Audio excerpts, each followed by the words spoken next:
Hey, what's up guys? So welcome back to my channel. I know I've been gone for quite some time. I've been out of state, so I visited New York, and then I also came back from Colorado Springs. So I was there for a week. Pretty good time. Not a fan of the elevation, but I'm back in North Carolina and I'm trying to get back onto my videos.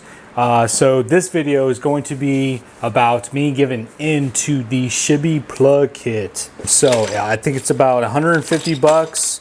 If you ask me, it's pretty overpriced for some plastic, but you know, you're paying for the R&D. Again, I still feel like it's overpriced, but that's the reason why it's taken me about 2 years to actually give in to a Shibby plug kit. All right, so the reasons why I gave in is because one, I use latex gloves, I snip the fingers, and I used a zip tie, and I used some dielectric grease. So what I wanted to do is actually go underneath the truck, check out the plugs that I used the latex gloves to cover them, see what kind of condition they're in, and go ahead and install these Shibby plugs on every plug that really needs it. But before I put on these plastic plugs, you want to make sure you use some dielectric grease. This stuff will help protect the plugs, the connections from corrosion. When I say corrosion, it's the water. If you're up north, the salt, so you want to make sure you protect it as much as you can. And this is the best way to do it, is actually using a Shibby plug kit with some dielectric grease. So let's go ahead and go underneath the truck, as well as the engine bay, and see what the condition of the latex fingers are in before I install the Shibby plugs. Okay, so we're underneath the truck. As you can see, these have been holding up quite well, but they are not anywhere around any kind of heat. Yeah, of course the exhaust is right here. That one's been holding up as well. 1, 2, those are good. Here's another one. Definitely not affected by the weather. So the latex gloves do serve a good purpose. This one I didn't even put, let me go ahead and zoom in.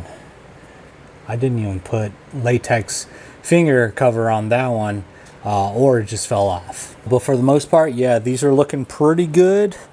But it's not until you get into the engine bay where you find the difference between the condition of these and the condition of those next to the engine. All right, again, if y'all followed or if you watched my video on deleting, you would see that I unplugged these 3, 1, 2, and then there's another one down underneath. That's gonna be hard to videotape, but it's down underneath there. So as you can see with these two, and I'll go ahead and zoom in for y'all, those were actually covered by latex glove with the zip tie. So what I ended up doing was pretty much snip off the zip tie because the latex glove damn near melted off.